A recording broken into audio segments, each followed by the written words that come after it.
नहमदुहु व नुसल्ली अला रसूलिहिल करीम अम्मा बाद फ़अऊज़ु बिल्लाहि मिनश शैतानिर रजीम बिस्मिल्लाहिर रहमानिर रहीम रब्बि इश्रह ली सदरी व यस्सिर ली अमरी वहलुल उक़दतम मिन लिसानी यफ़क़हू क़ौली रब्बि ज़िदनी इल्मा अल्लाहुम्मा फ़क़्हिना फ़िद्दीन आमीन या रब्बल आलमीन। आज हम रोज़तुल ज़ाखिरा शुरू करेंगे।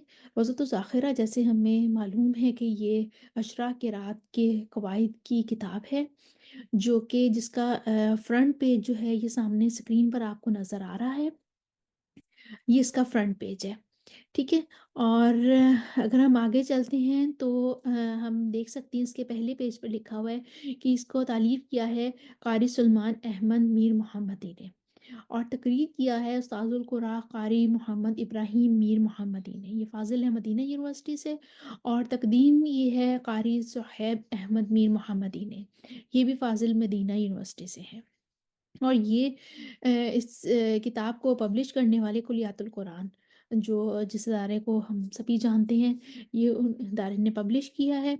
और इसी किताब में से जो हम सबसे पहला चैप्टर आज इसका पढ़ेंगे वो है बाबुल इस्तिआज़ा। ठीक है? और ये जब बुक के अंदर इस किताब के अंदर इसको इस तरीके से तहरीर किया गया है। थोड़ा-सा ये छोटे अल्फाज में दिया गया है, यानी कि इसका तरीक़ा तहरीर कुछ इस तरीके से है कि छोटा-छोटा लिखा हुआ है। अदरवाइज़ ये किताब बहुत आसान फ़हम है, इसको पढ़ के कहीं से भी नहीं लगता कि कहीं मुश्किल पेश आएगी। लेकिन मैंने इसको थोड़ा-सा इसकी स्लाइड्स बड़ी करके इसको थोड़ा-सा प्रेज़ेंटेशन फ़ॉर्म दे दी है ताकि आपको इसका समझना आसान हो जाए। लेकिन ये किताब हर्फ़ ब हर्फ़ जो है वो रोज़तुल ज़ाखिरा की किताब है और बस इसको प्रेज़ेंट थोड़ा डिफ़रेंट तरीके से किया गया है। आइए हम देखते हैं, आज हम पढ़ेंगे इसका बाबुल इस्तिआज़ा और स्क्रीन पर आपके सामने इस बाब की मैं पिक्चर लेकर आई हूँ जो कि रोज़तुल ज़ाखिरा बुक में से ही लिया गया है। अब हम देखते हैं बाबुल इस्तिआज़ा के लफ्ज़ इस्तिआज़ा और अहकामात। ठीक है? अहकाम क्या हैं और लफ्ज़ इस्तिआज़ा का क्या मतलब है? अहकाम में आ जाती हैं हुक्म, महल, अल्फ़ाज़ और कैफ़ियत आ जाती है। सबसे पहले हम लफ्ज़ इस्तिआज़ा का के लग़वी मानी देखते हैं। लफ्ज़ इस्तिआज़ा के लग़वी मानी है पनाह चाहना, हिफ़ाज़त चाहना, अल्लाह से इल्तिजा करना। और लफ्ज़ इस्तिआज़ा के इस्तिलाही मानी है हर शर वाली चीज़ से बचने के लिए अल्लाह से इल्तिजा करना।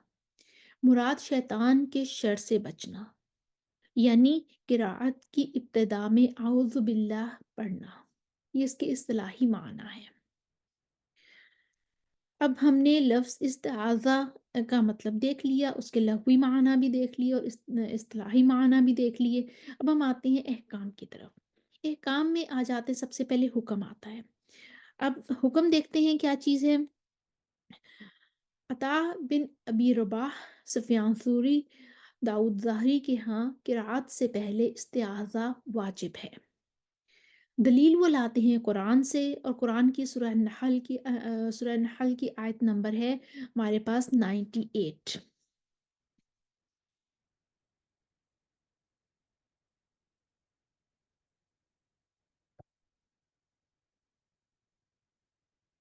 जी, ये हमारे पास दलील कुरान की सूरह नहल की आयत नंबर 98 से लेकर आते हैं। फ़इज़ा क़रअतल क़ुरआन फ़स्तइज़ बिल्लाहि मिनश शैतानिर रजीम। और जब तुम कुरान पढ़ने लगो तो शैतान मरदूद से पनाह मांग लिया करो। इसकी वजाहत में वो कहती हैं कुरान में सीगा अमर फस्तइज़ वारिद हुआ है। अमर वजूब के लिए होता है अगर कोई करीना सारिफा ना हो, यानी कि अमर का सीगा तब आ जाता है जब वाजिब कोई चीज़ हो। कुरान में जो अमर और नहीं के जितने भी कलिमात आते हैं, सीगे आते हैं, वो वहाँ पर आते हैं जो कि वजूब होते हैं, वाजिब जहाँ पे जो होता है। तो जब ये सीगा हमें आया फस्ताइज़, तो पनाह मांग लिया करो। जब तुम कुरान पढ़ने लगो तो शैतान मरदूद से पनाह मांग लिया करो। اس کی توجہ یہ بیان کرتے ہیں کہ تعوذ سے شیطان کا شر اور وسوسہ دور ہو جاتا ہے، جس کا دور کرنا واجب ہوتا ہے۔ جمہور علماء کے ہاں قرأت سے پہلے استعاذہ مستحب ہے، یعنی کہ کچھ علماء کہتے ہیں کہ واجب ہے اور کچھ علماء کہتے ہیں مستحب ہے، اور دلیل وہ لے کر آتے ہیں شاطبی سے، اذا ما اردت الدہر تقرأ افستائذ،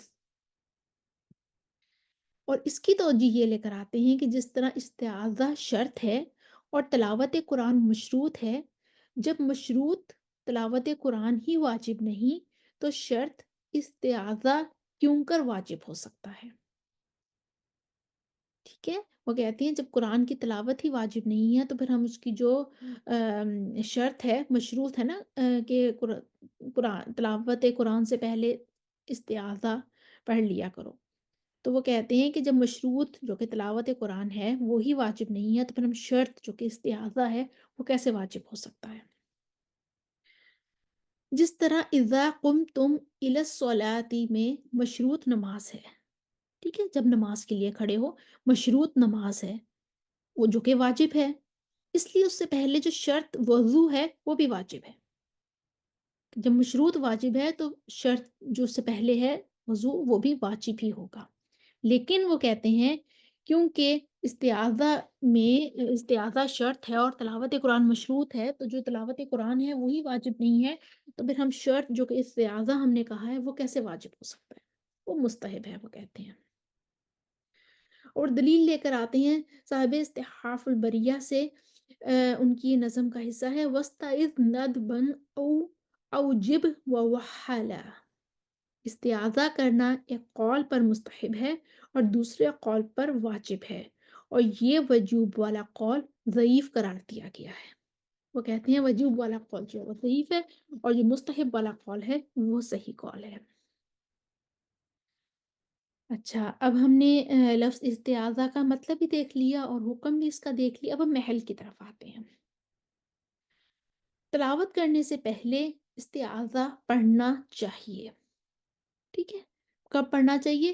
وہ محل ہے، اب بتا رہے ہیں کہ تلاوت کرنے سے پہلے استعاذہ پڑھنا چاہیے، اور اس کی توجیہ یہ لے کر آتے ہیں کہ تلاوت کے شروع میں استعاذہ اس لیے ضروری ہے کہ شیطان کے وسوسوں سے انسان محفوظ ہو جائے۔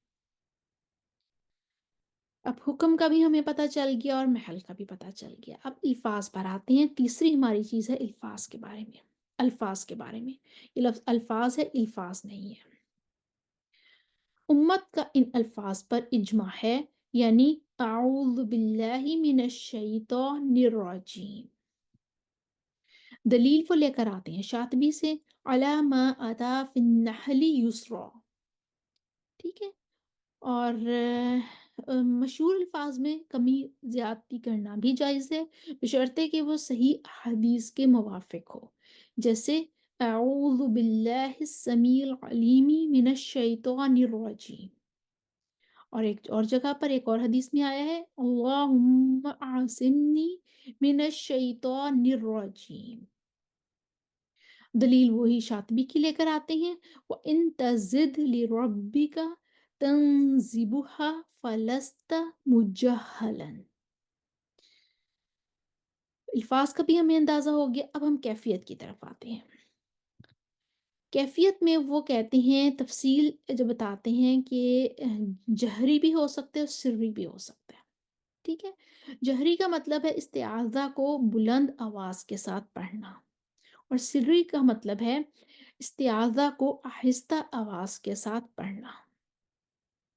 اس کی شرائط وہ لے کر آتے ہیں، جہری میں شرط یہ ہے کہ استعاذہ کو بلند آواز کے ساتھ پڑھنے کی دو شرائط ہیں، نمبر ایک کہ قاری تلاوت بلند آواز سے کر رہا ہو اور سننے والا موجود ہو، تو پھر ہم استعاذہ کو بلند آواز سے پڑھیں گے، اور دوسری شرط وہ یہ لے کر آتے ہیں کہ دراسہ یعنی تعلیم اور تعلم کی ابتدا ہو، یعنی کہ سیکھنے اور سکھانے کی ابتدا کرنے لگیں تو ہمیں استعاذہ بلند آواز سے پڑھنا چاہیے، اور توجیہ لے کر آتے ہیں کہ جب انسان قرأت اونچی آواز سے کرے تو استعاذہ بھی اونچی آواز سے ہونا چاہیے ताकि सुनने वाला शुरू ही से मुतवज्जे हो जाए और किराअत का कोई हिस्सा उससे फौत ना हो जाए। ये तो 2 शराइत थी इस्तिआज़ा को बुलंद आवाज़ के साथ पढ़ने की। अब हम आते हैं सिर्री में, यानी कि इस्तिआज़ा को आहिस्ता आवाज़ के साथ पढ़ने की भी 2 शराइत हैं। जिसमें से पहली शर्त ये है कि अगर आप तलावत आहिस्ता आवाज़ से कर रहे हों, तो इस्तिआज़ा भी आहिस्ता आवाज़ से पढ़ना जायज़ है। और दूसरी शर्त वो लेकर आते हैं कि जब आप नमाज़ में तिलावत कर रहे हों, तो इस्तिआज़ा को आहिस्ता आवाज़ से पढ़ना जायज़ है। तौजीह लेकर आते हैं, इसलिए आहिस्ता पढ़ते हैं कि कुरान और गैर कुरान में फ़र्क हो जाए। और एक और तौजीह लेकर आते हैं कि बाज़ के नज़दीक इस्तिआज़ा दुआ है। क्योंकि अल्लाह सुब्हानहू व तआला का इरशाद है, सूरह अल-अराफ की आयत नंबर 55 में अल्लाह सुब्हानहू व तआला फरमाते हैं, उदऊ रब्बकुम तदर्रुअन व खुफ़िया इन्नहु ला युहिब्बुल मुअतदीन। इसके जो पहले हिस्से का तर्जुमा है, उदऊ रब्बकुम तदर्रुअन व खुफ़िया, और अपने रब को आजिज़ी और इनकिसारी और खुफिया तौर पर, यानी आहिस्ता पुकारो। ये वो शराइत लेकर आती हैं कि कब इस्तिआज़ा को बुलंद आवाज़ में पढ़ना चाहिए और कब इस्तिआज़ा को आहिस्ता आवाज़ के साथ पढ़ना चाहिए। अब दलील वो इसकी ये लेकर आते हैं कि जो कहते हैं कि इस्तिआज़ा को बुलंद आवाज़ से पढ़ना है, तो उसकी दलील लेकर आते हैं साहिब इस्तिहाफ़ुल बरिया से, फ़स्ताइज़ व बिलजहरी इंदल कुल्ली फ़िल कुल्ली मुस्जला बिशर्त इस्तिमाई व इब्तिदाई दिरासती। तो जी ये है कि जब इंसान, यानी कि इसका तर्जुमा वो ये है कि जब इंसान किराअत ऊँची आवाज़ से करे, तो इस्तिआज़ा भी ऊँची आवाज़ से होना चाहिए, ताकि सुनने वाला शुरू ही से मुतवज्जे हो जाए और किराअत का कोई हिस्सा उससे फ़ौत ना हो जाए।